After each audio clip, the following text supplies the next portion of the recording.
بسم اللہ الرحمن الرحیم الحمد للہ رب العالمین وصلوات ربی وسلامہ علی نبیہ الکریم وعلی آلہ واصحابہ وذریاتہ وازواجہ ومن تبعہم بإحسان الی یوم الدین وبعد۔ اللہ کے فضل و کرم، اس کی رحمت اور اس کی عطا اور دیا اور احسان کے بعد آج یہ جو موقع اللہ تعالیٰ نے ہمیں دیا ہے، اس موقع کی مناسبت سے میں تمہیدی باتیں کچھ آپ کے سامنے عرض کر رہا ہوں۔ وہ یہ ہیں کہ رمضان مبارک ہمارے سر پر ہے، رب تعالیٰ ہمیں اس سے فائدہ اٹھانے کی توفیق عطا فرمائے۔ اس رمضان المبارک میں ہم نے کن کن اعمال کا خاص اہتمام کرنا ہے، ان اعمال کی فکر کو لے کر، تاکہ ہمارے تمام احباب جو ہمیں سنتے اور دیکھتے ہیں ان تک علمی معلومات پہنچے اور وہ اپنے عبادات کی خاصی فکر کر سکیں۔ اس چیز کو لے کر یہ آج پہلی نشست قائم ہو رہی ہے، جس کا عنوان رمضان کے اوقات کا استغلال ہے۔ اس ضمن میں انشاءاللہ تعالیٰ آج آپ کافی ساری باتیں ہمارے آج کے خاص مہمان، ہمارے استاذ محترم اور صدر دارالافتاء ضلع پونچھ اور راجوری، اور میں کہوں تو جموں کے صوبہ کے مکمل طور پہ ذمہ داری شیخ عبدالباسط مدنی حفظہ اللہ و تولیٰ کی ہے، تو وہ آج ہمارے مہمان خصوصی ہیں۔ ان سے آج ہم براہ راست کچھ سوالات کریں گے، اور ان سوالات کی روشنی میں جو ہمیں علمی رہنمائی حاصل ہوگی، اس روشنی میں تاکہ ہم اپنے ان ایام کو اور اوقات کو جو ہے وہ بتائیں، تاکہ یہ ہماری آخرت کے لیے اور ہماری دنیا کے لیے، دونوں کے لیے بہتر اور کارگر ثابت ہو سکیں۔ میں شیخ صاحب کا خوش آمدید کرتا ہوں، اور میں شیخ صاحب سے گزارش کروں گا کہ وہ ہمیں رمضان المبارک کے تعلق سے ہماری رہنمائی کریں کہ کن کن عبادات کا ہم نے خاص خیال رکھنا ہے۔ شیخ صاحب، میں گزارش کروں گا کہ آپ جو ہے ہمارے سامعین سے مخاطب ہوں۔ بسم اللہ الرحمن الرحیم، الحمدللہ رب العالمین، والصلاة والسلام علی اشرف الانبیاء والمرسلین، نبینا محمد صلی اللہ علیہ وسلم وعلی آلہ واصحابہ ومن تبعہم بإحسان الی یوم الدین، اما بعد۔ شکریہ شیخ عبدالمجید مدنی حفظہ اللہ۔ رمضان المبارک سایہ فگن ہے، جیسے آپ نے فرمایا، اور یہ وہ ماہ ہے کہ جس کی تیاری اہل اللہ 6 ماہ کیا کرتے تھے، اور ان سے یہ معروف طور پر معصور ہے کہ اللہم بلغنا شہر رمضان۔ تو چونکہ وہ عبادت کے اس احساس میں جیتے تھے، تو وہ اپنے آپ کو تیار کرتے تھے ان تمام مواقع کے لیے۔ دیکھیے، یہ اللہ تعالیٰ کی حکمت بالغہ ہے کہ اس نے کچھ شخصیات کو دوسری شخصیات پر، کچھ شہروں کو دوسرے شہروں پر، کچھ مقامات کو دوسرے مقام پر، اور کچھ مہینوں کو دوسرے مہینوں پر، کچھ ایام کو دوسرے ایام پر، کچھ گھڑیوں کو دوسرے گھڑیوں پر، جی بالکل درست، بارک اللہ، فضیلت عطا فرمائی ہے۔ جی بالکل، اور یہ اس کی حکمت بالغہ ہے، یہ اس کا فیصلہ ہے۔ تو یہ ذالک فضل اللہ یؤتیہ من یشاء۔ تو اس اعتبار سے ماہ رمضان کی جو خصوصی اہمیت ہے، اور اس مہینے کی فیوز و برکات کو سمیٹنے کی جو طلب اہل اللہ میں تھی، اس طلب کے تحت وہ 6 ماہ تک اس کا انتظار کیا کرتے۔ بہت بڑی اس میں ہم کس مقام پر کھڑے ہیں، یہ اس کی وضاحت کی ضرورت نہیں ہے۔ ہم تو مکمل غفلت میں رہنے والے لوگ ہیں، کہنے والے بھی، سننے والے بھی۔ تو ایک کوشش ہے کہ اس اعتبار سے کم از کم یہ رمضان ہماری زندگی میں کچھ تبدیلیاں لے کر آئے، بالکل، اور کچھ تبدیلی آئے، اور اس تبدیلی کی ضرورت انفرادی طور پر ہم سب لوگوں کو ہے، ہمارے معاشرے کو ہے، ہماری امت کو ہے، کہ امت پر گزرنے والا ہر لمحہ، ہر وقت مایوسیوں میں اضافے کا سبب بن رہا ہے۔ اور اس میں یہ ہے کہ کچھ ایسا ہو کہ یہ مہینہ گزرے اور ہم بدلے ہوئے ہوں، عطا فرمائے. بالکل بالکل.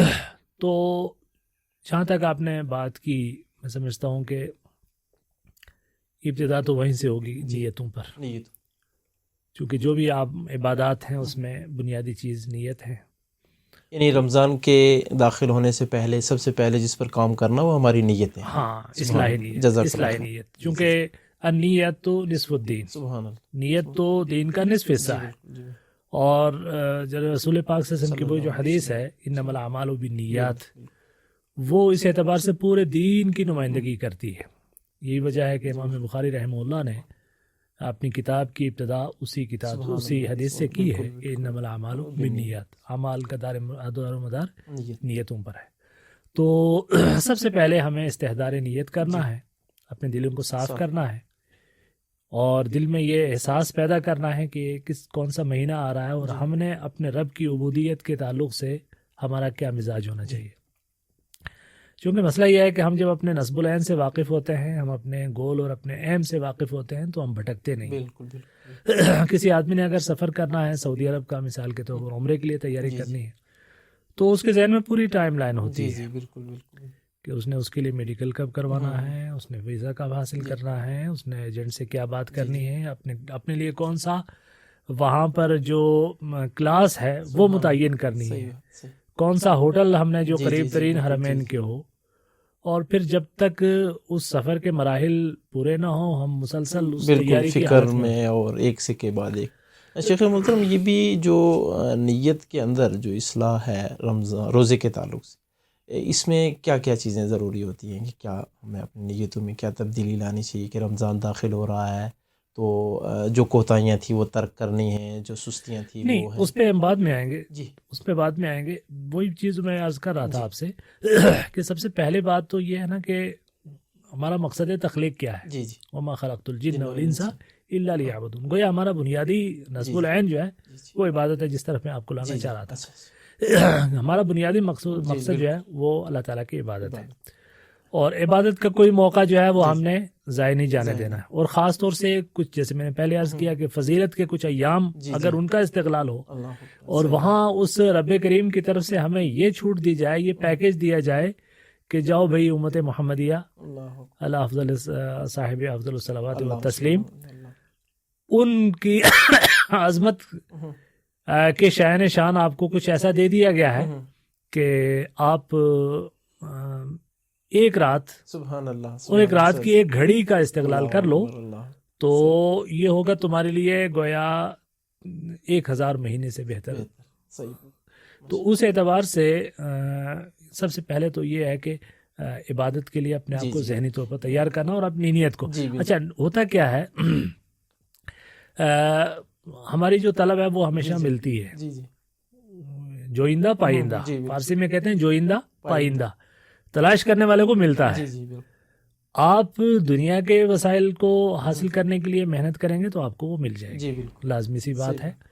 اور کچھ چونکہ قدرت کے کچھ نوامیس ہیں، کچھ اس کے اصول ہیں، اس میں یہ ہے کہ جو محنت کرے گا وہ پائے گا، من جدہ وجدہ.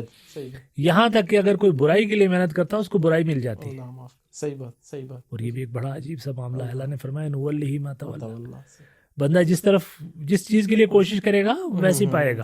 اگر کوئی برائی کے لیے آگے بڑھنا چاہتا ہے، برائی کے مواقع آپ نے دیکھا ہوگا، کچھ لوگوں کو برائی کے لیے بہت ان کے ہاتھ رنگتے ہیں، حرام اور بہت ساری حرام چیزوں میں ان کو بڑا ہاتھ چلتا ہے ان کا. لوگ تعجب کرتے ہیں، یار یہ ہم تو سوچ بھی نہیں سکتے اور یہ کر لیتا ہے، ہم تو سوچ بھی نہیں سکتے اور یہ کر لیتا ہے. آپ اس لیے نہیں سوچ سکتے کہ آپ کو اللہ تعالیٰ نے بچا کے رکھا ہوا ہے، اور وہ اس لیے کر لیتا ہے کہ اللہ تعالیٰ نے اس کی رسی ڈھیلی چھوڑی ہے. تو اس اعتبار سے یہ ہے کہ نیت کی اصلاح میں سب سے پہلے کہ عبادت کے لیے تیار ہونا، جی بارک اللہ. اور جب آپ تیار کریں گے، تیار ہوں گے تو پھر اللہ تعالیٰ کی طرف سے مدد ملے گی. صحیح بات. جزاک اللہ خیر، بارک اللہ فیک. شیخ، اس کے بعد رمضان کی آمد پہ جو یہ آپ نے حدیث، یہ اثر جو اللہم بلغنا رمضان، ظاہر سی بات ہے یہ سلف کی دعا ہوا کرتی تھی. ہاں، بارک اللہ فیکم. ہاں، یہ حدیث نہیں، ہاں، کیونکہ کافی ساری دعائیں جو ہے وہ آج کل ہیں معروف ہیں. جی، بارک اللہ فیکم. یہ ان کا احساس تھا کہ وہ ہمیشہ اس کی آمد پر خوشی کا اظہار اور اس کے ساتھ ساتھ جو ہے اس کے لیے دعائیں بھی کر دیتے. اللہ تعالیٰ وہ اس مہینے کو ہمیں عطا کرے. بارک اللہ فیکم. اسی طرح اگر ہم مناسب سمجھیں تو یعنی جو مختصر سا یہ ایک زندگی میں وقت جو بار بار اللہ تعالی ہمیں عطا آتا ہے، اس کا صحیح استعمال کیسا ہو، ایک شیڈول بن جائے، ایک ترتیب بن جائے کہ تاکہ ہم اس کا صحیح استعمال کر سکیں۔ اچھا سوال کیا آپ نے۔ دیکھیے میں یہ سمجھتا ہوں کہ اصلاح نیت کے بعد، اخلاص نیت کے بعد، اخلاص کا ہم لفظ اخلاص تو بولتے ہیں نا، تو اخلاص کا معنی عام طور پر ہم نہیں سمجھتے۔ اخلاص کا لفظ میں ہوتا ہے خالص کرنا۔ تو نیت کو خالص کرنے کے بعد جس چیز کا دوسرا نمبر اہم ترین آتا ہے وہ یہ ہے کہ بھئی ہم نے اپنے آپ کو اس چیز کا اہل بنانا ہے۔ کچھ خیر لینی ہے تو اس کے لیے برتن کو صاف رکھنا ہے۔ دل کا جو یہ برتن ہے نا، یہ پانڈا صاف ہونا چاہیے، اس میں خیر پڑے، اللہ کی رحمت استقبال کرے، اور توفیق ملے ان لمحوں کا، ایک ایک لمحے کو کشید کرنے کے لیے۔ تو اس کے لیے کیا ہوگا، ہمارے لیے یہ ضروری ہے کہ ہم اپنے آپ کو اس اعتبار سے تیار کریں، تطہیر کریں، اس کی پاکیزگی اختیار کریں۔ اور جب ہم ظاہر ہے اس میں ہماری جو آمادگی ہے وہ ظاہر ہوگی کہ ہم کس حد تک اللہ کی رحمت کو حاصل کرنے کے لیے ہم آمادہ ہیں۔ تو اس آمادگی کا اظہار ہمارے اس رویے سے ہوگا۔ تو دل کو صاف کیسے کرنا ہے؟ دل کو صاف کرنا ہے، دل کا یہ شیشہ جو ہے نا، یہ اللہ نے اپنی محبت کے لیے رکھا ہے۔ سبحان اللہ، سبحان اللہ۔ کبھی اللہ موقع دے تو کبھی ہم گفتگو کریں گے آپ کے ساتھ اعمال قلوب کیا چیز ہے۔ اللہ اکبر، جزاک اللہ خیر۔ جوارح کے عمل تو ہم بہت کرتے ہیں، لیکن کچھ دل کے اعمال ہوتے ہیں۔ وہ دل کے اعمال کیا ہے؟ تو دل کی اس دنیا کو بدلنے کے لیے نا، ہم دعائیں تو بہت کرتے ہیں، مولا دل بدل دے، لیکن دل بدلنا کوئی یہ نعتیں گانے سے یا وہ نشید گانے سے نہیں ہوگا۔ اس کے لیے کچھ تیاری کرنی ہوگی۔ اس میں کیا چیز ہے کہ سب سے پہلے دل کو غیر اللہ کی محبت سے پاک کرنے کی کوشش کرنی ہے۔ اب وہ غیر اللہ کی محبت میں بہت ساری ایسی چیزیں بھی ہو سکتی ہیں جو حلال ہیں، جو حرام نہیں ہے۔ اولاد کی محبت اور مال کی محبت، وَإِنَّهُ لِحُبِّ الْخَيْرِ لَشَدِيدٌ۔ آپ کے پاس آپ کا ذاتی مال ہے، آپ اس کے جائز مالک ہیں، آپ اس سے محبت کرتے ہیں۔ مَنْ قَتَلَ دُونَ مَالِهِ فَهُوَ شَهِيدٌ۔ تو آپ اپنے مال سے محبت کیجئے، کوئی حرج نہیں ہے، لیکن جائز حد تک۔ آپ اپنے بیوی بچوں سے محبت کیجئے، اللہ نے ان کو تو بہت بڑی نعمت کے طور پر آپ کو عطا کیا ہے، شریعت آپ کو نہیں روکتی۔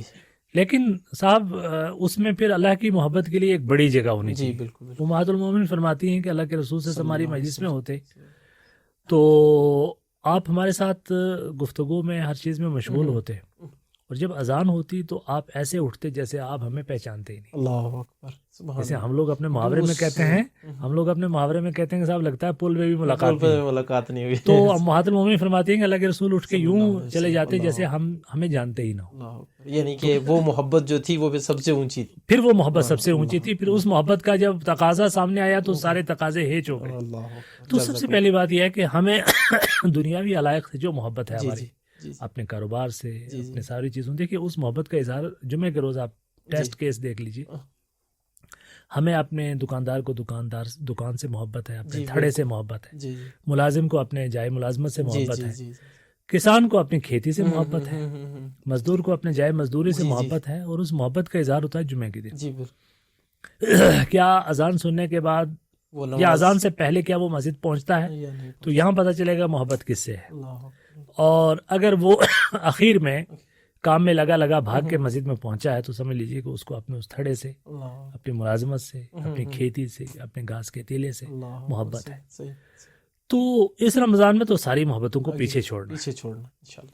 شاہ ولی اللہ محدث دہلوی رحمہ اللہ نے اسرار شریعت پہ کتاب لکھی ہے، حجت اللہ البالغہ۔ اس میں انہوں نے شریعت کے کچھ اسرار بیان کیے ہیں۔ اس میں انہوں نے بڑی خوبصورت بات لکھی ہے کہ جب آپ تکبیر تحریم میں اللہ اکبر کہتے ہیں نا، تو جب اللہ اکبر کہہ رہے ہوتے ہیں نا تو آپ اپنے ہاتھوں سے کے پیچھے دھکیل دیتے ہیں دنیا کی ہر چیز کو، اور اللہ تعالیٰ کی طرف آپ متوجہ ہو جاتے ہیں۔ اور اسی لیے ہمارے پاس میرے شیخ جو ہے بڑے خوبصورت موقع پر یاد آئے، شیخ ظفیر رحمان مبارک پوری رحمۃ اللہ علیہ، اللہ تعالیٰ کروٹ جنت نصیب فرمائے۔ وہ بھی کہا کرتے تھے کہ اہل الحدیث جب کہیں رفع الیدین کر لیتا ہے کسی مسجد میں جا کے، تو پھر وہ ساری مصلحتیں پھینک دیتا ہے پیچھے۔ بالکل پھر وہ ایکسپوز ہو جاتا ہے، سبحان اللہ، پھر وہ کسی خلاف اور یہ سنت، اس کو محبت کرواتی ہے. صحیح بات ہے وہ کہ حدیث سے محبت ہے اس کی. وہ کسی خلاف سنت چیز میں وہ بس نہیں، کم از کم وہ ظاہر اسے پتا ہوتا ہے کہ اب مصلحت کوئی نہیں رہی، جی بالکل. اب سب کو پتہ چل گیا اور اعلان ہو گیا. بارک اللہ فیک. تو اس اعتبار سے یہ ہے کہ ان چیزوں سے سب کو، ان سب چیزوں کو پیچھے ڈال جی کے جی جی اللہ کی طرف توجہ کرنا ہے، اور دل کو پہلی چیز تو میں نے یہ بتایا کہ آمادگی ظاہر جی کرنی جی ہے جی اور تیاری کرنی ہے، اور پھر یہ ہے کہ دل کو ان چیزوں سے بھی پاک کرنا جی ہے. جی کن چیزوں کے کہ جو نفرت ہے، کینہ جی ہے، بغض ہے، آہ، سماجی اختلافات ہیں، جی جی جی بالکل. چھوٹے چھوٹے اغراض پر ہونے والے جھگڑے. جی جی دیکھیے اللہ کے لیے محبت کرنے والے اور اللہ کے لیے نفرت کرنے اللہ والے لوگ اب سماج میں نہیں رہے. اللہ صحیح صحیح سے. اب جس کو بھی جس سے محبت ہے، بھلے ہی وہ حب للہ و بغض للہ کا درمیان میں وہ مسالہ لگا دے، ہوتا ہے وہ سب اپنے ذاتی جی مسائل جی ہوتے ہیں. بالکل. جی بالکل. تو اپنے رب کو سامنے رکھ کر نا اپنے دل کا محاسبہ کریں اور جی پھر جی دلوں جی. کو پاک کرنے کی اب کوشش. دیکھیں وہ حدیث مبارکہ بھی کہ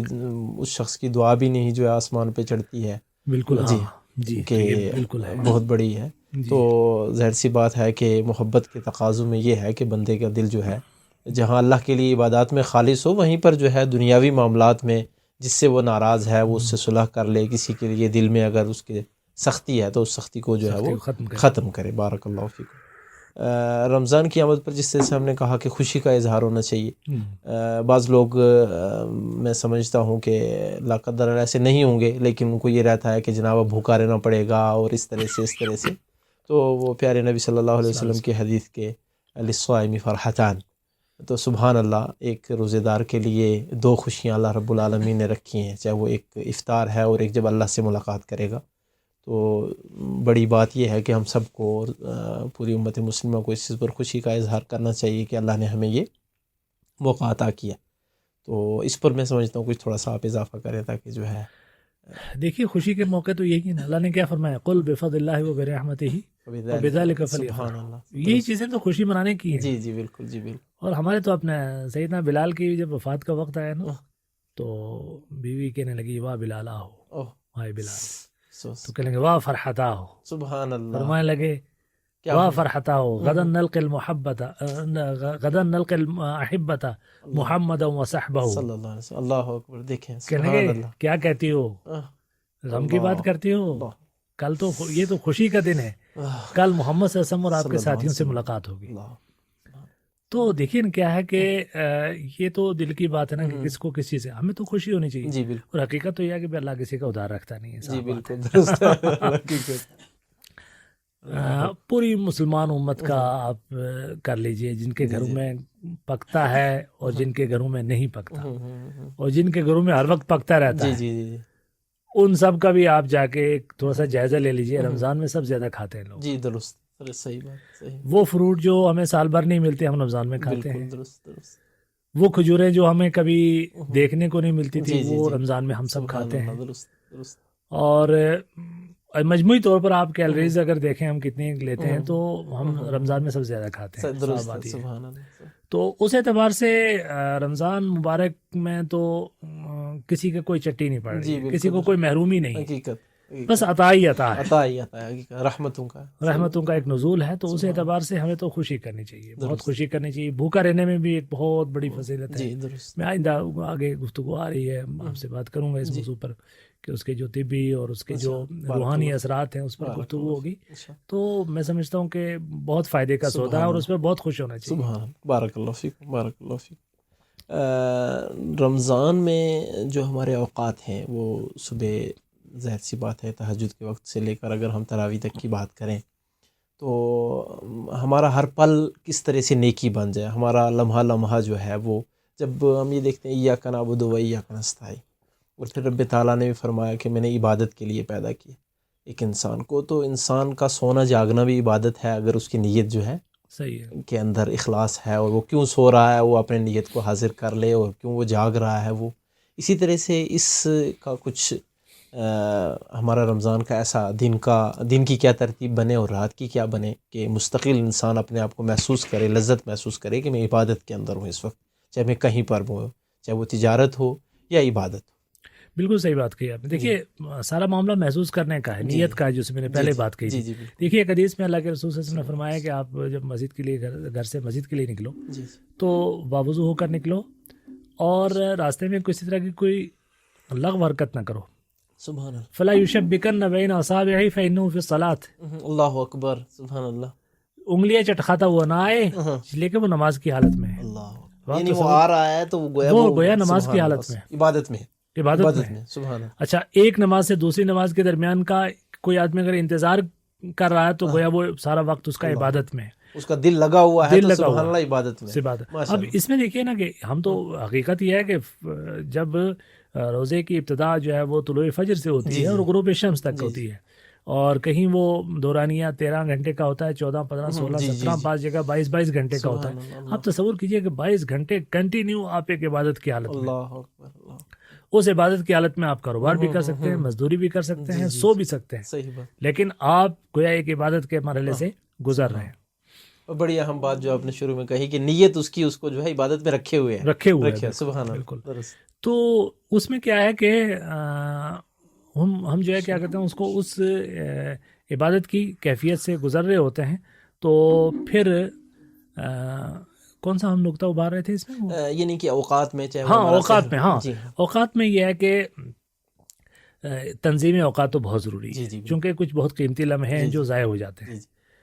ٹھیک ہے ہم صبح سے شام تک روزے میں ہیں، وہ تو ہے ہی ہے، لیکن کچھ اختیاری لمحے ایسے بھی ہیں کہ جس میں ہم نے قرآن کریم کی مثال کے تلاوت ہے. اب یہ تلاوت جو ہے ایسی عبادت ہے کہ یہ تو ہمیشہ ہی کرنی چاہیے. حجران قرآن جو ہے قرآن کو چھوڑنا یہ بہت بڑی محرومی کی بات ہے، اور قرآن جو ہے کی شکایت ہوگی اللہ کے پاس. اللہ کے رسول صلی اللہ علیہ وسلم کو ہم رحمت اللہ عالمین کہتے ہیں اور یقیناً ہیں آپ، شفیع المذنبین کہتے ہیں اور یقیناً ہیں آپ، لیکن شاکی روز محشر بھی ہے. شکایت بھی کریں وہ شافع روز محشر بھی ہے اور شاکی روز محشر بھی ہے، شکوہ بھی ہے. ان قوم اتخذوا هذا القرآن مہجورا. الا وقال الرسول یا رب ان قوم اتخذوا هذا القرآن مہجورا. رسول کہیں گے کہ اے میرے رب میری اس قوم نے قرآن کو چھوڑ دیا. اب قرآن کو پڑھنا تو رمضان میں کم از کم تو اچھا سلف و صالحین جن کا ایک ایک لمحہ علم میں گزرتا تھا، ظاہر ہے وہ کتابیں لکھ رہے ہیں، بڑی بڑی کتابیں جو ہے کئی جلدوں کی کتاب لکھ رہے ہیں. اچھا علماء نے لکھا ہے کہ وہ کتابیں لکھنے کے بعد جو ریسٹ کا وقت ہوتا تھا اس میں بھی ریسٹ کس طرح کرتے تھے؟ کسی ہلکے پھلکے موضوع پر کتاب لکھ دیتے تھے. اللہ اکبر. سید الخاطر ابن جوزی نے لکھی، توق الحمامہ لکھی ابن حزم نے، روضۃ المحبین لکھ دی کس نے؟ ابن قیم نے. یعنی یہ وہ کتابیں ہیں جو انہوں نے ریسٹ کے طور پر لکھی، اور وہ بھی کتنی خوبصورت کتابیں، بہت مفید کتابیں ہیں، لیکن وہ انہوں نے گویا ایسے کھیل میں لکھ دی تھا ذہن کو آزاد وہ کرنے کے لیے، تازہ کرنے کے لیے. تو اس اعتبار سے ہم نے قرآن کریم کے لیے اپنے وقت جو ہے وہ اس میں یہ ہے کہ وہ اتنا سب کچھ لکھنے کے باوجود رمضان مبارک میں سب کچھ قلم دوات ایک طرف، صرف اور صرف جو ہے وہ قرآن کریم کی تلاوت، صرف اور صرف قرآن کا مہینہ تو قرآن کے لیے تیار. تو اس میں یہ ہے کہ ذرا آپ نے قرآن کے لیے بھی وقت نکالنا ہے. تو وقت کی تنظیم اس طریقے سے ہو کہ ہم ایک طے کر لیں کہ ہم نے قرآن پاک مثال کے طور پر کتنے ختم کرنے ہیں، مثلا 4 قرآن ختم کرنے ہیں، 2 کرنے ہیں، 3 کرنے ہیں، اور کوئی بہت مصروف ہے اس نے اگر کم از کم 1 بھی کرنا ہے تو بھی ترتیب تو ہونی چاہیے. بالکل ترتیب. اگر اس کا جو ہے وہ ترتیب کے اعتبار سے مثلا آج کا اس کا طے تھا بھی 1 پارہ پڑھنا ہی پڑھنا ہے، تو وہ فجر کا وقت کے بعد بھی نہیں پڑھ پایا، عصر کا بھی، ظہر کا بھی چلا گیا، عصر کا بھی، تو رات کو سستی ہو گئی، تو پھر تو کیا نا آخری عشرے میں جا کے کہتے ہیں ارے صاحب ہم نے تو کچھ پڑھا ہی نہیں. تو اس اعتبار سے تنظیم وقت بہت ضروری ہے. اور پھر کیا ہے نا کہ دعاؤں کے لیے کوئی خاص وقت، دعاؤں کے لیے خاص وقت. اور آپ نے جو حدیث پڑھی تھی للصائم فرحتان کہ روزدار کے لیے 2 خوشیوں کے موقع ہیں، ایک تو جو رب سے ملے گا اپنا انعام لینے کے لیے، اور ایک اس کے افطار کا وقت. تو افطار کے وقت کی دعا نا جو ہے، دیکھیے اللہ تعالیٰ جو ہے نا وہ عطا کرنے والا ہے، دینے والا ہے، وہ کریم ہے. اگر کوئی اس سے مانگے نا تو وہ اس کو غیرت آتی ہے، وہ غضبناک ہوتا ہے. تو یہ کوئی دعاؤں سے جو ہے نا دعاؤں سے مایوس بھی نہیں ہونا چاہیے، اور دعاؤں چھوڑنا بھی نہیں. وَلَمْ أَكُنْ بِدُعَائِكَ رَبِّ شَقِيًّا، اے رب میں تجھ سے مانگ کے جو ہے نا مایوس نہیں. اور دوسرا یہ ہے کہ دعاؤں سے اعراض نہ ہو. بالکل. تو جو ہے وہ یورز ذکر کیا ہے، تو اس میں جو ہے اس میں وہاں پر عبادت سے مراد ہی دعا ہے. یستکبرون عن عبادتی سیدخلون جہنم داخرین. یہاں عبادت سے مراد دعا ہے. جی بالکل. اور کہا جو تکبر کر کے نہیں مانگتا پھر جہنم میں ذلیل ہو کے داخل ہوگا. اس اعتبار سے ہم نے دعا کے لیے وقت نکالنا ہے. قرآن کے لیے تو خصوصاً رمضان مبارک میں ظاہر سی بات ہے کہ پیارے رسول صلی اللہ علیہ وسلم کا خود اہتمام اور پھر جبریل علیہ السلام کا ان کو اہتمام کروانا اس سے امت کے لیے ایک بڑا پیغام ہے کہ وہ اپنے آپ کو جو ہے قرآن سے خاص طور پر جو ہے وہ لگائیں اور جو ہے جوڑ کے رکھیں. اور یعنی گویا ہمارے وقت کے اہتمام میں سب سے پہلے قرآن ہونا چاہیے. اسی طرح جیسے آپ نے بتایا کہ دعاؤں کا خاص اہتمام ہونا چاہیے اور خصوصاً افطاری کا وقت ہے اور سحری اسی طرح افطاری. بات کر رہے تھے آپ کھانے کی, سبحان اللہ کھانا بھی زیادہ کھا رہے ہیں اور وہ کھانا بھی عبادت ہے. صاحب مذاق سے تو کہہ رہے تھے کہ صاحب مسلمان تو افطار کے وقت اس دکھ میں کھاتا ہے کہ دن بھر کچھ نہیں کھا پایا, خوب کھاتا ہے, اور سحری میں اس خوف سے کھاتا ہے کہیں دن میں کچھ ملے گا نہیں تو خوب کھاتا ہے. دیکھیے ایک بات ہے کہ ایک پہلو ہے حفظان صحت کا. جی جی. عربوں نے ایک بات, عربوں کے یہاں ایک بات مشہور تھی کہ نحن قوم لا ناکل حتی نجوع, اللہ اکبر, واذا اکلنا لا نشبع, کہ ہم ایسی قوم ہیں کہ جو کبھی بھوکے نہیں ہو, کیا کہتے ہیں, ہم کبھی پیٹ بھر کے نہیں کھاتے, پیٹ جب بھر تک بھوک لگتی اور نہیں, جب تک بھوک نہیں لگتی ہم کھاتے نہیں, بالکل, اور جب ہم کھاتے ہیں تو پیٹ بھر کے نہیں کھاتے. تو اللہ کے رسول صلی اللہ علیہ وسلم کی جو مشہور حدیث ہے نا, اس کی بنیاد پر ایک بہت مشہور امریکن جو ہے وہ ڈاکٹر اور سائنٹسٹ نے اسلام قبول کر لیا صرف ایک حدیث کی بنیاد پر. وہ حدیث کیا تھی؟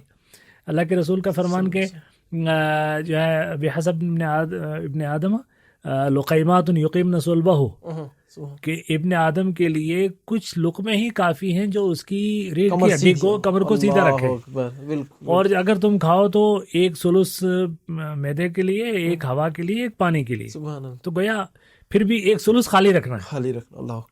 اور ہم تو کہتے ہیں, افسوس کرتے ہیں یار اگر کچھ اور کھا لیتے تو زیادہ اچھا تھا, فلانی چیز بھی رہے گی, فلانی چیز بھی رہے گی. اس رمضان میں یہ تنظیم اگر کسی کی نہ بن پائے, صحیح بات. اور دیکھیے بھوکا رہ کے جو اس کے, دیکھیے شریعت کے جتنے عبادات ہیں, اب نماز ہے. ایک زمانے میں مولانا عنایت اللہ مشرقی نے وہ خاکسار تحریک شروع کی, تو انہوں نے نماز کو کیا کہتے ہیں اس کو جنگی مشق قرار دیا اور ورزش قرار دیا. ٹھیک ہے صاحب, اس میں بہت ساری ورزشیں ہیں. ابھی ہمارے ایک ڈاکٹر ساتھی ہیں جو یہاں ڈسٹرکٹ ہاسپٹل میں وہ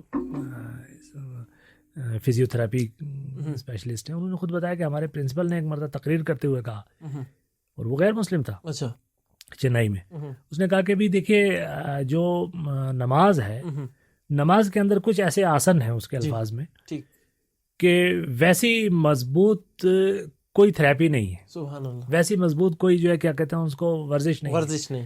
تو لیکن آپ نماز پڑھ رہے ہوتے ہیں تو ورزش کی نیت سے تو نہیں, عبادت کی نیت سے. اب یہ اللہ کی عطا ہے کہ اس کے آپ کو طبی فوائد حاصل ہو رہے ہیں. درست. اب اسی طریقے سے آپ اگر روزہ رکھ رہے ہیں تو وہ جو ایک موضوع حدیث ہے کہ صاحب سومو تصحو, روزہ رکھو صحت مند ہو جاؤ, اب یہ کوئی حدیث نہیں ہے, لیکن بہرحال اس میں روزے کے تو فوائد کے طور پہ بہت زیادہ.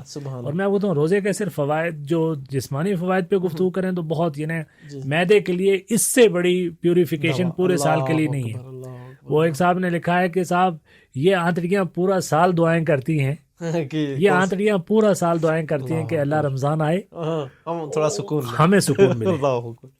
اور ماہرین لکھتے ہیں کہ کم زیادہ نہیں, آپ اگر ایک چاول کا دانہ بھی اگر منہ میں ڈالیں گے نا, تو وہ جو معدے میں اللہ تعالیٰ نے ایک مشینری اس کو ہضم کرنے کے رکھے, وہ مشینری ایکٹیویٹ ہو جائے گی صرف آپ کے ایک چاول کے دانے سے. اس کو اتنی محنت کرنی ہے اس سارے کو پروسیس کرنے کے لیے.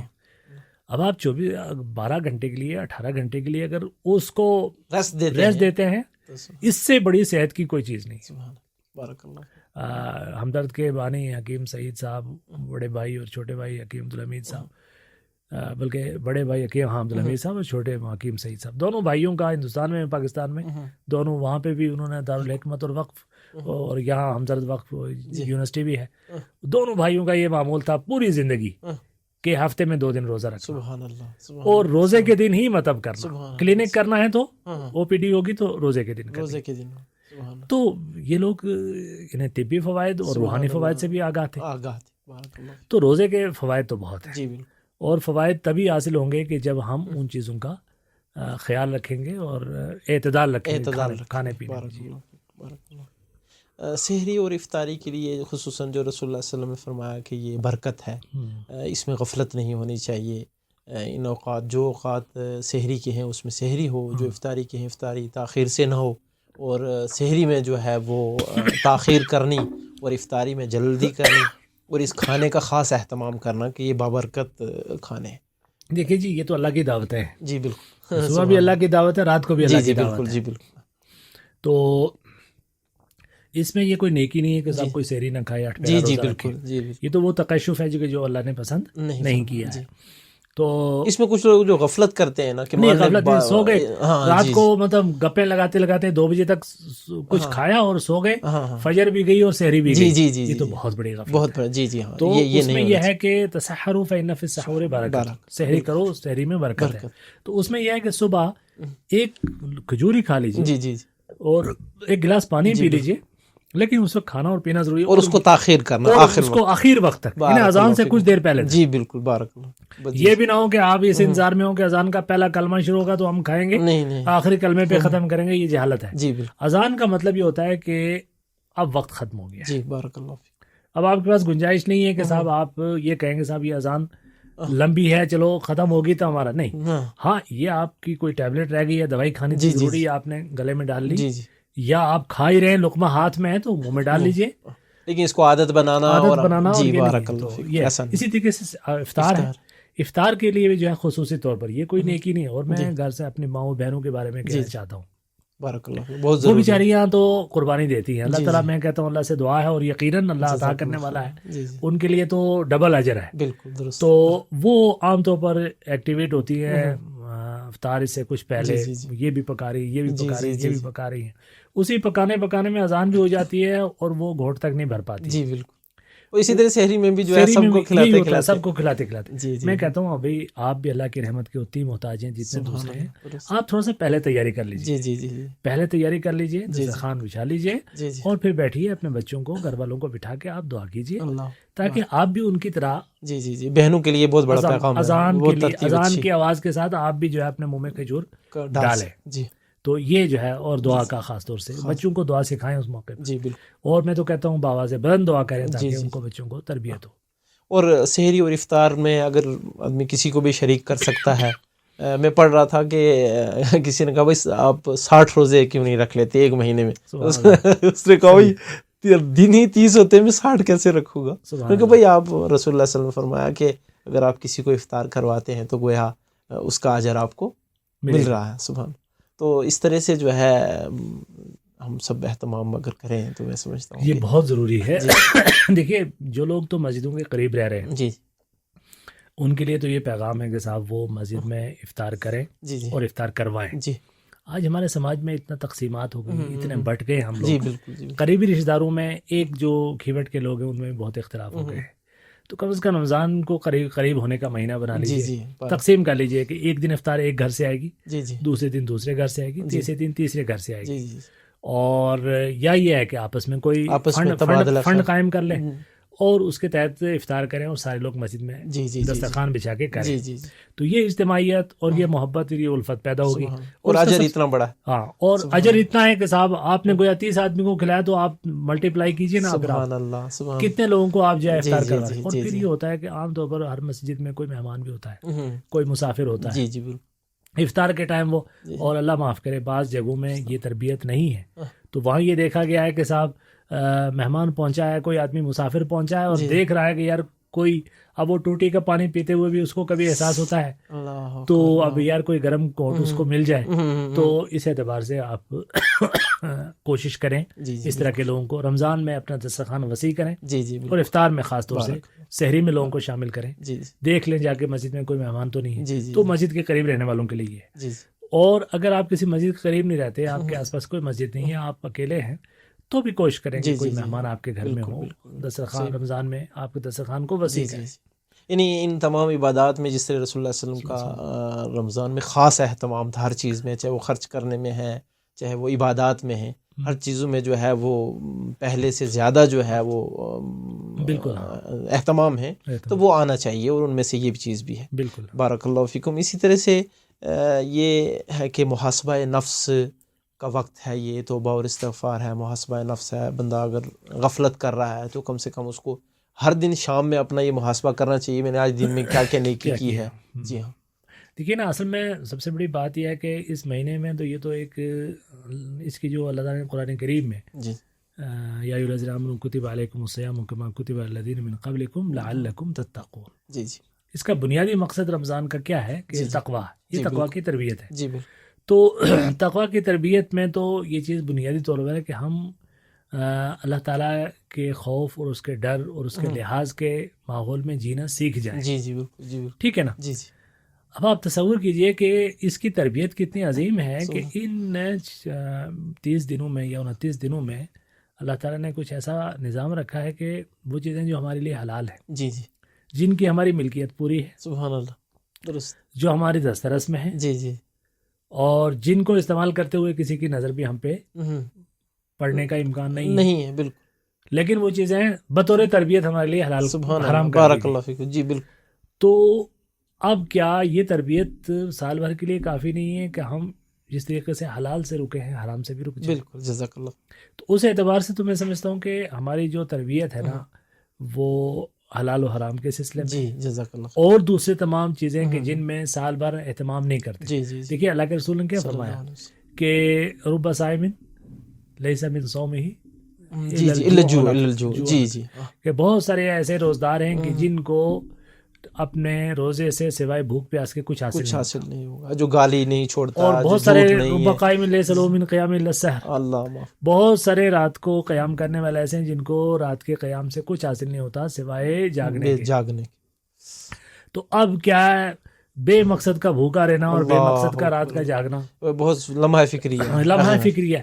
اب یہ کیا ہوتا ہے کہ ہم جب ان پابندیوں کو کی پابندی نہیں کر پاتے ہیں، اللہ تعالیٰ کی ان کی رعایت نہیں کر پاتے ہیں، تو نتیجے کے طور پر ہمیں دیکھیے اگر ہم رمضان مبارک کے مہینے میں کھانے سے روک دیا گیا ہے، جی جی اور ٹھیک ہے، لیکن رات کے ٹائم جو ہم روزی کھا رہے ہیں وہ حلال نہ ہو، حرام ہو، ٹھیک ہے نا، حرام سے ہم افطار کر رہے ہیں. اچھا، بے دین لوگوں کو بہت کچھ کہنے کا موقع ملتا ہے آج کل، جو ہے نا وہ جو لبرلز ہیں یا جو کیا کہتے ہیں ملحدین ہیں، وہ ہماری عبادات کو نشانہ بناتے ہیں، تو اس کے لیے مختلف ہیلے اور بہانے اور بڑے طریقے، اور کچھ جملے ان کے بڑے چبھتے ہوئے اور بڑے حقیقت پر مبنی بھی ہوتے ہیں.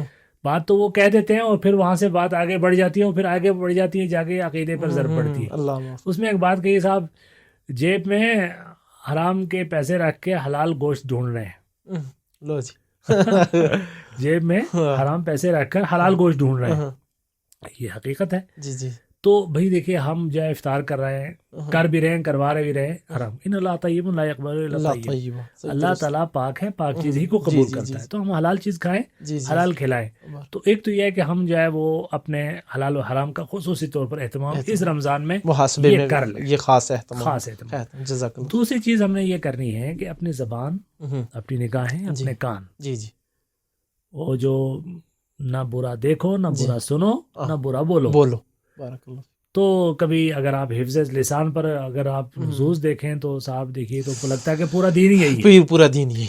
آنکھوں کا کے سلسلے میں اگر آپ یہ دیکھیں، غض بصر کا جو حکم نگاہوں کو جھکانے کا، اور خاص طور آج کے دور میں جو تو سارا حرام گویا آنکھوں کے سامنے آ چکا ہے، بالکل درست، بڑا قریب ہے اور ہر چیز کے ہاتھ میں ہے. جی جی تو کان بھی جو ہے وہ محفوظ نہیں ہے ہر طرف، جی جی جی غیبت سے، گالیوں سے. تو اپنی زبان کو، اپنی نگاہوں کو، اپنے کانوں کو پاک رکھیں. جی جی جی تو محاسبہ جو ہے ان چیزوں کا کہ بھی ہم نے اس چیز کو پاک رکھنا ہے، اور یہ تربیت تاکہ پورا سال کام آئے. جیسے پیارے نبی صلی اللہ علیہ وسلم نے خطبہ دیا جب رمضان شروع ہونے لگا استقبال میں، کہ شیطانوں کو باندھ دیا جاتا ہے اور جنت کے دروازے کھول دیے جاتے ہیں، جہنم کے بند کر دیے جاتے ہیں. اور پھر نبی علیہ السلام فرمایا کہ یا باغی الخیر اقبل و یا باغی الشر اقصر. کہ نیکی کی طرف رغبت کرنے والے جو ہیں وہ دوڑ کے آؤ اور کما لو، اور جو برائی سے بچنے والے ہیں ان کو بڑا اچھا موقع ہے. جیسے سگریٹ پینے والا ہے، دوسری تیسری، تو تمام جو ہے برائیوں کو آسانی سے چھوڑ سکتا ہے. خیر کی ساری طاقتوں کو ایکٹیویٹ کر دیا گیا. سبحان اللہ، بالکل، جزاک اللہ. خیر کی ساری طاقتوں کو ایکٹیویٹ کر دیا گیا ہے. فرشتے وہ جو انسان کے لیے اللہ تعالیٰ کی طرف سے جو ہے سبحان وہ اللہ، سبحان مدد کرنے والے ہیں جی، جی۔ وہ آ گئے ہیں، اللہ اکبر، اور بس پوری بستی جو پوری جو ہے دھرتی بھر دی گئی ہے سبحان نیک۔ اللہ، اور لیلۃ القدر کا جو لفظ معنی ہے قدر جی، کے، جی۔ ایک معنی ہے قدر و قیمت، جی، اور ایک قدر کا معنی تنگی بھی ہوتا ہے، اللہ اکبر، اور من قدر علیہ رزق ہو۔ جی، جی، تو اس میں علماء کرام نے لکھا ہے کہ اس کو تنگی کی رات اس لیے کہا گیا ہے کہ اتنے فرشتے اترتے ہیں کہ زمین تنگ پڑ جاتی ہے۔ سبحان اللہ، اللہ سبحان اکبر، اللہ، اللہ اکبر، اللہ کا منادی ہر طرف پھیلا رہا ہے، اللہ اور خیر کی اکبر، طاقتیں اللہ ایکٹیویٹ ہیں۔ سبحان اللہ، تو سبحان اب اس موقع پر اگر کوئی خیر سے دور رہے، تو اس لیے حضرت جبریل کی وہ جو دعا ہے نا، جی، اللہ جی، کے جی، رسول کا آمین صلی کہنا اللہ ہے علیہ وسلم، کہ بالکل جو رمضان کا مہینہ پائے اور اپنے رب کو راضی نہ نہ کرے، کر پائے تو اس سے بڑا اس سے زیادہ مایوس اور جو ہے کیا کہتے ہیں محروم کون شخص محروم ہو۔ کون شخص۔ تو اس اعتبار سے یہ ہے کہ ہم نے اس محاسبہ کرنا ہے کہ جی، ہم جی۔ نے اس سے کیا لے کر گئے، کیا لے کر، صحیح، کیا لے کر گئے۔ بارک اللہ فیکم۔ اور اسی طرح سے بات آتی ہے ہماری، جیسے اب یہ دن کا ہمارا شیڈول ہے، ہماری نمازیں ہیں، اور اسی طرح قرآن کی تلاوت ہے، اسی طرح رات کا جو قیام اللیل ہے، اس میں تھوڑا میں یہ سمجھتا ہوں کہ رکعت تراویح جو ہیں وہ ظاہر سی بات ہے پیارے رسول اللہ صلی اللہ علیہ وسلم سے جو چیز ثابت ہے وہی کرنی ہے۔ اس میں نماز پڑھنے کا جو اہتمام ہے اس میں بڑی غلطیاں ہو رہی ہیں کہ جلدی ہے یا بھئی جلدی ختم کرو چلتے ہیں، اس طرح سے جو ہے وہ مزاج بنتے جا رہے ہیں، تو اس میں تھوڑا آپ رہنمائی کریں۔ نہیں دیکھیے، میں ایک چیز تو پہلے یہ کہوں گا، اللہ کے رسول کا جو فرمان ہے نا کہ حدیث قدسی جی، ہے جی۔ کہ اللہ تعالیٰ اپنے بندوں سے سب سے زیادہ خوش جو ہے نا راضی ہوتا ہے ان فرض شدہ جو فرض فرائض، عبادتیں ہیں جی، ان کی انجام دہی سے، جی، تو نوافل کا نمبر تو بعد میں جی، آتا جی، ہے۔ رمضان میں جو ایک کامن منیمم پروگرام ہر آدمی اپنی سہولت کے اعتبار سے رکھ لے، اس میں پہلی بات تو یہ ذہن میں رکھ لے کہ بھی ہم نے فرض چیزیں جو ہے نا، سبحان، خاص طور سے روزہ تو خیر رکھنا ہی ہے جی، آپ جی، نے، جی، لیکن فرض نماز میں کوتاہی نہیں کرنی جی، ہے۔ جی، ہر نماز کا یہ شیڈول ہوگا کہ ہم اذان کے وقت کم از کم مسجد میں ہوں مسجد گے، میں ہونے چاہیے، تکبیر اولا ملنی چاہیے تکبیر ہمیں۔ اولا ملنی جی، چاہیے، جی، اور جو پہلی سنتیں ہیں جی، ہماری جی، جی، تکبیر اپنا کم از کم جو فرض سے پہلے، نوافل جو ہے جی، جی، چاہے وہ موقعہ ہوں یا غیر موقعہ ہوں ان کا اہتمام کرنا ہے۔ جی، بالکل، جی، بالکل، مسجد میں جب جائیں اگر نماز کا وقت نہیں ہے تو تحیۃ المسجد پڑھ کے بیٹھیں جی، اور تلاوت وغیرہ کرتے رہیں۔ تو ایک تو یہ ہے کہ یہ نمازوں کا اہتمام کرنے جی، کے جی، بعد رات کو جب آپ تراویح کے لیے اہتمام کریں گے تب بات بنے گی۔ جی، جی، فرض آپ کے چھوٹ رہے ہیں، جی، جی، دن میں کوئی نماز آپ نے وقت جماعت کے ساتھ نہیں پڑھی ہے اور تراویح کے لیے خصوصی اہتمام ہے، یہ ایک گویا ہمیں غلط جی، فہمی کا غلط شکار ہے۔ فہمی، البتہ چونکہ رمضان کی ایک خصوصی اٹریکشن تراویح ہوتی ہے، جی، جی، اور اللہ کے رسول صلی اللہ صلی علیہ اللہ وسلم، آج علیہ ہی وسلم، کسی نے سوال کر کے پوچھا صاحب یہ کون سی، یہ تو اللہ کے رسول نے پابندی سے نہیں پڑھی تو آپ پر کیا ضروری ہے؟ عجیب عجیب قسم کے سوالات لوگ جی، کرتے جی، ہیں۔ جی، تو اب یہ کہ اللہ کے رسول صلی اللہ علیہ وسلم نے تو ایک بار بھی اگر کسی زندگی میں کوئی عمل کیا ہو تو امت کے لیے وہ حجت ہے۔ سبحان اللہ، یہاں تو درست، حضور کا بھی عمل ہے، صحابہ کرام کا جو ہے خلفاء راشدین کا بھی متواتر جی، عمل ہے۔ بالکل متواتر، تو تراویح کو ہم پڑھیں، اور کسی نے کہا جی تراویح کا وقت تو لاسٹ میں ہوتا ہے، سورہ جی، جی، مزمل میں ہے کہ آخر میں، جی، جی، تو بھئی تراویح کا وقت جو ہے یا تہجد کا وقت یا قیام اللیل کا وقت جو ہے وہ تو عشاء کے بعد سے لے کے طلوع فجر تک ہے، جی، بالکل، یہ پوری رات ہے۔ سبحان اللہ، تو اب ظاہر ہے اگر سہولت کے اعتبار سے کوئی پہلے پڑھتا ہے تو بالکل پڑھ سکتا ہے، اخیر اشرے میں تو زیادہ بہتر ہے کہ اخیر میں پڑھا جائے جی، جی، جہاں آسانی کے ساتھ لوگ جمع ہو سکتے ہوں۔ تو بہرحال یہ ہے کہ ان میں یہ کوشش کیجیے کہ پورا قرآن سنا جائے، ماشاء اللہ، پورا قرآن سنا۔ جی، جی، دیکھیے گویا اس رمضان میں آپ کا ایک قرآن سن کے، جی، سبحان اللہ، ایک قرآن پڑھ کے، جی، جی، جی، اور قرآن کا کچھ حصہ سمجھ کے۔ اللہ اکبر، جزاک اللہ خیر، سلف بالکل، میں سے کسی نے کہا جی میرا ایک منزل یہ ہے قرآن کی کہ میں ہفتے میں 3 دن میں ختم کرتا ہوں۔ جی، جی، ایک وہ میری منزل ہے جو مہینے میں ختم سوری نہیں 3 دن نہیں 7 دن میں ختم کرتا ہوں۔ ٹھیک، قرآن کی 7 منزلیں نا، جی، تو جی، 7 منزلیں اس لیے کہ سلف 7 منزلوں میں قرآن ختم کیا کرتے تھے عام طور پر، واہ، 7 دنوں میں۔ جی، تو انہوں نے کہا کہ ایک تو میری ترتیب یہ ہے کہ وہ 7 دنوں میں قرآن ختم کرتا ہوں، ایک وہ ہے جو میں مہینے میں ختم کرتا جی، ہوں، اور ایک وہ ہے جو 30 سال سے پڑھ رہا ہوں ابھی تک ختم نہیں ہوا ہے، اللہ وہ اکبر، تدبر ہے، اللہ اکبر، وہ وہ تدبر تدبر ہے، اللہ اکبر، تو اس اعتبار سے کم از کم ایک قرآن ہمارا سن کے پورا، ٹھیک، ایک قرآن ہمارا پڑھ کے کم از کم، کم از اور کچھ حصہ کم سمجھ کے، سمجھ کے۔ بارک اللہ، پچھلے سال ہم نے ایک کوشش کی تھی اللہ کی توفیق سے کہ قرآن کے مضامین کا خلاصہ جی، وہ ہمارے پاس پلے لسٹ میں ہے، الحمدللہ، تو اس سال ہم اس کو پھر دوبارہ جو ہے ہر روز ماشاءاللہ، ڈال دیں گے۔ جی، جی، جی، تو جن لوگوں کو اللہ تعالیٰ توفیق دے کم از کم قرآن کے پیغام کو نہیں، سمجھنے کی ماشاءاللہ کوشش فائدہ کریں۔ ہوا اس لوگوں تو اس سے تو یہ ہے کہ یہ ایک کوشش رہے گی انشاءاللہ۔ تو اس اعتبار سے گویا تراویح پر ہم نے خصوصی، اور اخیر اشرا تو پھر یہ ہو کہ صاحب پورا معاشرہ ایک رنگ میں رنگا ہونا چاہیے۔ سبحان اللہ، بارک اللہ فیکم، بالکل، اہتمام ہو، جی اہتمام، اہتمام ہو. اور اس اہتمام میں خاص طور سے میں یہ کہنا چاہوں گا کہ یہ نہ ہو کہ صاحب ہم ساری رات تقریروں میں لگے رہیں، جی جی چونکہ جی یہ بھی ہوتا ہے آج بعض جی جگہوں جی میں جی کہ جی جی ہاں یہ ليلة القدر میں تقریریں ہوتی ہیں. جی جی میں کہتا ہوں تقریر اس حد تک گوارا ہے کہ آپ لوگوں کو نماز تراویح کے بعد یا اس سے پہلے جی جی اس رات کی اہمیت اور کچھ خصوصی چیزیں، جی جی توبہ، انابت، تذکیر کے لیے دعا جی اور استغفار، اور اس حوالے سے کچھ اہمیت جی اور دعا کے آداب وغیرہ بتا جی دیں، جی اور پھر اس کے بعد جی جی لوگوں کے سامنے سے ہٹ جائے اور جی ان جی کو رب کے ساتھ جوڑ دیں. جوڑ دیں. سبحان اللہ، بارک اللہ اب وہ فیک. صحیح. اپنی دعائیں کرے گا، توبہ جی جی کرے گا، استغفار کرے گا، وہ جی تلاوت کرے گا، وہ درود شریف پڑھے گا، جی جی وہ کچھ کرے گا، وہ اس جی کو چھوڑ دیجئے، اس کا اس کے رب کا معاملہ ہے. بالکل اور آخر میں وطر پڑھ لیجئے، باجماعت تو زیادہ اچھا ہے. جی تو اس طریقے سے یہ ہے کہ یہ راتوں کا ایک ترتیب ہر جگہ ہو جانی رہنی چاہیے. چاہیے. بارک اللہ فیکم. شیخ یہ ذاتی عبادات تھی، اور یہ ہاں. ہماری جو بھی اوقات کا ذکر ہوا ہے الحمدللہ، اور بہت ساری چیزوں کو ہم نے سیکھا، وہ ذاتی ہیں. ہاں. میں سمجھتا ہوں کہ یہاں پر ایک بڑی چیز ہمارے معاشرے کو اس چیز کی بھی ضرورت ہے رہنمائی کی، کہ ہم اس ماہ مبارک میں خصوصی رشتوں کا اہتمام، بیماروں کا، پڑوسیوں کا، جو ضرورت مند ہیں ان کا، اور رشتوں کی کو اہمیت دیتے ہوئے جہاں جہاں بھی کمیاں ہیں، وہ کہیں رشتے ٹوٹے ہوئے ہیں تو ان کو جوڑنے کا، کہیں پر ناراضگیاں ہیں ان کو ختم کرنے کا. تو کیونکہ ظاہر سی بات ہے آگے پیچھے جو بھی 11 مہینے ہیں ان میں شیطان بہت، ایک انسان خود بھی کمیاں کرتا ہے، غلطیاں کرتا ہے، اور دوسرا یہ ہے کہ شیطان بھی اس وقت کھلا ہوا ہوتا ہے تو وہ خوب جو ہے ان لوگوں کو لڑاتا ہے اور بڑھاتا ہے.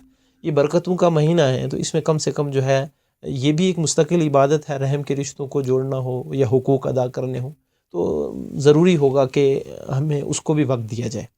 بالکل اچھی رشتوں بات ہے، کو. جی بالکل اچھی بات ہے، بالکل اچھی بات ہے. میں آپ سے عرض کروں، وہی میں نے کہا نا جو شروع میں ہے کہ بھئی دل کو صاف کرنا ہے، جی اپنے جی آپ کو اس کے لیے تیار جی کرنا جی ہے. تو اس تیاری میں یہ چیز شامل ہے. آپ دیکھیے نا، روزے کی حکمتوں میں یہ ہے کہ ہم بھوکے رہتے ہیں. سماجی طور پر وہ جس کو کچھ نہیں کھانے کو وہ بھی جی بھوکا جی رہتا ہے، اور جس کے پاس سب کچھ ہے، جی جی جو لاکھوں کو کھلا سکتا ہے، وہ بھی بھوکا رہتا ہے. جی بالکل. سبحان. اور وہ سب بھوک کے جی تجربے سے ایک ساتھ گزرتے ہیں، جی بالکل. بھوک کے تجربے سے سبحان ایک ساتھ گزرتے اللہ. ہیں. تو کم از کم ان کمزور لمحات میں تصور کرے وہ دوسروں کا، جی جی تو وہ صلہ رحمی کرے، جی بالکل. وہ ضرورت مندوں تک پہنچے. اور جب بھوکے پیٹ کے ساتھ بیٹھ کے سوچے گا نا تو بہت کچھ اس کے سبحان 14 طبق روشن ہوں گے. روشن ہونے سے. تو پھر یہ ہے کہ اس کو بہرحال خاص طور سے رشتے اپنے قریبیوں کے ہاں، جی جی جی وہاں تو اللہ کے رسول صلی اللہ علیہ وسلم صلی کا اللہ علیہ اسوہ حسنہ رشتہ داروں کے سلسلے میں، جی جی قریبی رشتہ داروں کے جی سلسلے جی میں. تو اس اعتبار سے ہم یہ دیکھیں کہ ہمارے جتنے بھی روٹھے ہوئے ہیں جی یا جی جن کے ساتھ ہمارا آنا جانا کم ہے، جی بالکل. تو ان تک پہنچنے کی کوشش کریں، کچھ ان تک وقت نکالیں اور ان کے لیے کچھ پہنچانے کی جی کوشش کریں. بالکل. جی بالکل. اور کچھ نہ ہو تو وہ ہے نا، تبسم کا فی وجہ اخی کا صدقۃ. سبحان اللہ. کسی کے چہرے پہ تبسم لے آنا بھی جانا، مسکراہٹ سے ملنا مسکراہٹ بھی. لے آنا، جی مسکراہٹ سے صدقہ. مل لینا بھی ایک صدقہ ہے. سبحان اللہ. تو اس اعتبار سے بھی لوگوں سے ملیں، تو یہ چیز بارک ہونی اللہ. چاہیے. اچھا، ایک چیز جو شروع میں رہ بھی گئی تھی، وہی جی چیز جی آپ کی بات سے بھی تعلق ہے، جو نیت سے ہم بات کر جی رہے جی تھے. دیکھیے نا، 2 جگہ ہیں، چونکہ 2 بڑی عبادتیں ہیں، جی جی دن کا روزہ اور رات کا قیام. جی بالکل. تو دونوں میں اللہ کے رسول نے کہ فرمایا من صلی اللہ صام علیہ وسلم. رمضان ایمانا و احتسابا، جی جی من قام رمضان ایمانا ایمان و و احتسابا. احتساب. ایمان اور احتساب. جی بالکل. ایمان کا مطلب یہ ہے کہ اللہ تعالیٰ پر کو اپنا رب مانتے ہوئے اور اس کے عبادتوں کو دل و جان سے تسلیم کرتے ہوئے، سبحان اللہ. اور احتساباً ہی اس سے اجر طلب کرتے ہوئے. سبحان اللہ. تو ہمارے اساتذہ کہا کرتے تھے فی کل شیء احتساب. اللہ. اب دیکھیے، مزدور مزدوری کرتا ہے، اس کو پکا پتہ ہوتا ہے کہ تنخواہ ملے گی. جی بالکل. کوئی ملازمت کر رہا ہوتا ہے، اسے یقین ہوتا ہے کہ اس اللہ. کا اجر جو ہے وہ اس کو تنخواہ پوری دے گا. جی بالکل.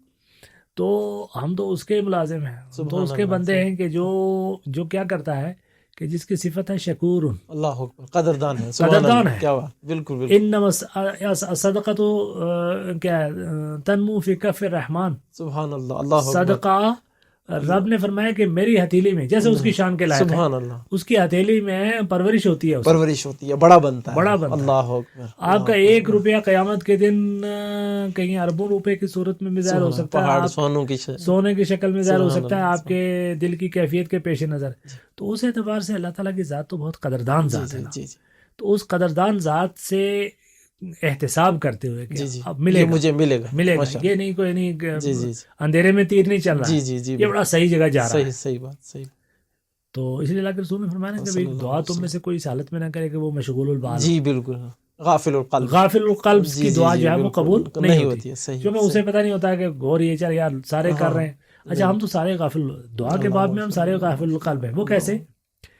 ہم سلام پھیرتے ہی امام کا انتظار کرتے ہیں کہ امام ہاتھ اٹھائے تو ہم اٹھائیں، جی جی جی جی. ہمارا کو مرے تو مولوی ہاتھ اٹھائے تو ہم اٹھائیں. ہوں. ہمیں خود رب سے ایک بات کہنے کا بھی سلیقہ نہیں ہے. اللہ صحیح. یہ نا میں تعجب کرتا ہوں، ہمارے بہت سارے بزرگ ہیں وہ قرآن رمضان میں قرآن ختم کرتے ہیں. ایک دو لوگ بہت اچھے لوگ ہیں، اچھا ماشاء وہ قرآن ختم کرتے ہیں، وہ آ کے مجھے کہتے ہیں مولوی صاحب میں نے قرآن ختم کر دیا ہے، دعا کر. دعا آپ کریں. میں نے کہا اللہ اکبر. میں نے کہا آپ نے قرآن ختم کیا، آپ دعا کہتے جی ہمیں آتی نہیں، آپ نے کرنی ہے. تو یہ چیز ہے نا کہ ہمیں اصل میں، حالانکہ وہ تو دل کے ادنا ترین جذبوں کو سننے اور دیکھنے والا ہے. رات کے اندھیرے میں، رات کے اندھیرے میں سیاہ رنگ کی چٹان پر اللہ سیاہ رنگ کی رینگنے والی چیمٹی کے دل کی دھڑکنوں کو سننے والا رب آپ کے ٹوٹے پوٹے الفاظ میں کی گئی دعا کو قبول نہیں کر سکتا، سن نہیں سکتا. آپ کیجئے، اس سے مانگ کے تو دیکھیے، اس سے مانگ کے دیکھیے. تو اس اعتبار سے یہ ہے کہ اللہ تعالیٰ سے خصوصی دعاؤں اور دعاؤں کی غفلت میں یہ چیز بھی ہے کہ وہ مانگ رہا ہے لیکن اس کے معنی اور مفہوم سے واقف نہیں ہے کہ میں کیا مانگ رہا ہوں. دیکھیے دعاؤں میں دو چیزیں بہت اہم ہیں. جی جی.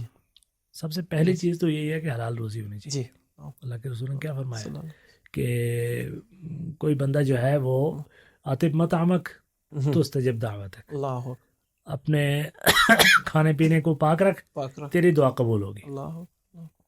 تو سب سے پہلے تو یہ ہے کہ ہماری رزق حلال ہو، اور پھر اللہ تعالیٰ سے ہم دعاؤں کے مانگنے کے جو آداب ہیں ان کا خاص اہتمام. مثلا آداب میں یہ ہے کہ سب سے پہلے اللہ کی تعریف کی جائے. جی بالکل. اس کی حمد کے جو صیغے آپ کو یاد ہوں وہ پڑھیے. کچھ نہ پڑھتے ہوں تو اللہ الحمدللہ رب العالمین کہہ دیجیے. جی بالکل. وہ بھی نہ تو اپنی زبانی میں اس کی تعریف کر دیجیے. اللہ تو بڑا کریم ہے، تو پوری دنیا زمین و آسمان کا مالک ہے، میرا بھی مالک ہے، میں تجھ سے مانگ رہا ہوں. اور دوسری بات، اگلی چیز جو بڑی اہم ہے، جو چابی ہے دعا کی قبولیت کی چابی ہے، وہ ہے رسول پاک صلی اللہ علیہ وسلم درود شریف. علماء لکھتے ہیں کہ درود شریف کی یہ خصوصیت ہے کہ درود شریف وہ دعا ہے کہ جس کی قبولیت 100% ہے. اللہ اکبر. اب آپ تصور کیجئے کہ ایک ایسی دعا آپ کر رہے ہیں کہ جس کے شروع میں بھی آپ درود شریف پڑھ رہے ہیں اور اس کے اخیر میں بھی آپ درود شریف پڑھ رہے ہیں. گویا آپ نے دعا کی ابتدا درود سے کی، دعا کا اختتام درود پہ کیا. اور وہ جو پہلی والی دعا وہ بھی قبول ہے، آخر والی دعا بھی قبول ہے، تو کیا درمیان والی دعا قبول نہیں؟ اللہ ضرور ہوگی، ضرور ہوگی. اس اعتبار سے دعا کے آداب کا بھی خیال رکھیں، دعا کے خاص قبولیت کے اوقات کا خیال رکھیں. جی جی جی، وہ تو خاصتاً اہتمام اور اس میں استغفار کرتے ہوئے، اللہ سے بخشش طلب کرتے ہوئے دعا کریں تو انشاءاللہ دعا قبول ہوگی. بارک اللہ فیک. میں سمجھتا ہوں کہ آج کی ہماری نشست کا جو محاصل تھا وہ مکمل ہوا. میں بڑا مشکور ہوں آپ کا کہ آپ نے وقت دیا. اللہ تعالیٰ ہمارے بیٹھنے کو قبول و منظور فرمائے. اور جو میں سمجھتا ہوں کہ ہم نے اپنے لیے اور ہمارے سامعین کے لیے جو ہم نے ایک چارٹ دیا ہے، ایک ڈیٹیل دی ہے کہ بھئی رمضان میں ہمارے وقت کیسے گزریں اور مصروفیات کس طرح سے ہم منظم رکھیں تاکہ ہماری عبادات بھی مکمل ہوں اور تاکہ ہمارے جو روزمرہ کے کام ہیں وہ بھی جو ہے جاری رہیں. امید کرتا ہوں کہ اس سے ہم سب نے استفادہ حاصل کیا ہوگا. یہ رمضان المبارک کی تیاری کے سلسلے میں یہ کوشش تھی نا، تو اب ظاہر ہے رمضان المبارک کے درمیان میں بھی ہم کوشش کریں گے ایک دو ہمارے اس طرح کے پوڈ کاسٹ آئیں.